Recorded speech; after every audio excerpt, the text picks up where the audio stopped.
Start. Friends, I expressed my regret at the last meeting that the Central Advisory Board of Education could not hold its annual session till November, but this has also had one advantage that we are meeting within 3 months to consider measures for the reconstruction of education in India.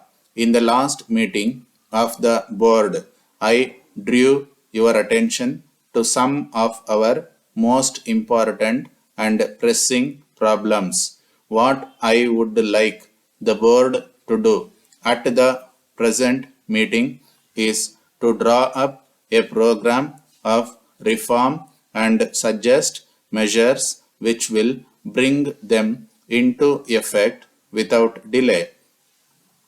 I think you will agree that reform has become urgent in two spheres of education in India, in the field of university education and in the field of school education.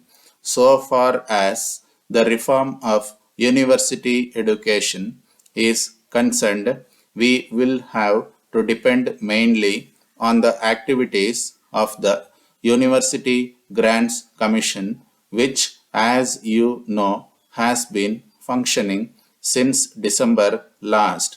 The Commission will be the agency through which we propose to carry out all our programs of university reform. It consists of well-known and experienced educationists and is fully aware both of the problems universities have to face and of its own responsibility in the matter. I am glad that the Commission has at its very inception started its work with dispatch and taken one decision which I consider to be basic importance. You will agree that there can be no adequate improvement of university education till there are better qualified and satisfied professors. Unless university teachers are recognized for their standard of scholarship and character, they cannot offer to the students the leadership which we expect from them. No real improvement of university education is possible, nor can universities give what we expect from them till this condition is satisfied. The Commission has therefore taken up as its very first task the question of improving the conditions of service of university teachers, and I have accepted its recommendations in this behalf. In the last meeting of the board, it was pointed out that though the board had accepted generally the recommendations of the University Education Commission nearly 4 years ago, hardly any steps had been taken for their implementations except in the case of the central universities. The board therefore decided to appoint a committee to survey the positions and suggest measures for speedy implementation of these recommendations. The committee has submitted its report, which will be one of the items for our discussion. Briefly, the committee has placed the greatest emphasis on the method of appointment of the Vice Chancellor and suggested that immediate steps be taken to adopt a procedure more or less in conformity with that followed by the Delhi University. The committee has also recommended improvement in the scale of salaries of university teachers after the board has considered the report and made its recommendations, they will be forwarded to the University Grants Commission for necessary action. The reform of university education is important and urgent, but from the point of view of the present needs of the country, reform of school education is even more important and urgent. University education itself will remain unsatisfactory so long as there is no improvement in the schools. Of the various stages of school's education, the one which is in most urgent need of reform is that of secondary education. You will remember that the Secondary Education Commission has already surveyed this field and you have appointed a committee to study its recommendations and select those which ought to be put into effect immediately.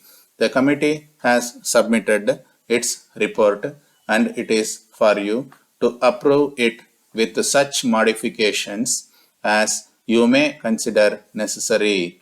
Since the board is the highest educational body in the country and includes among its members representatives of both the central and state government, I am confident that any recommendations you may make will be implemented without delay.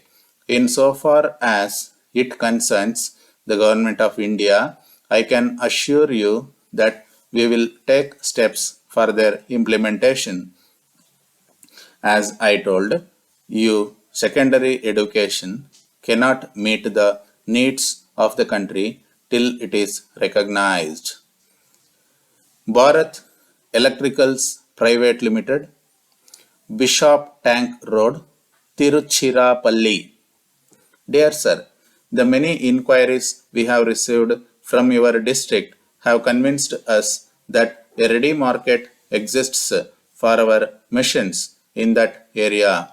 Our activity is mainly concentrated in the Delhi area, as this type of article is best sold on personal contact. We would like to place ourselves in touch with a dealer in electrical investments there. We would like to know whether you are prepared to handle our products. We are enclosing a booklet and a study of the sum will convince you of the superior quality of our product. Hence, we would point out only its particular advantages. When the machine is working, there will be practically no noise because all the working parts have been conveyed.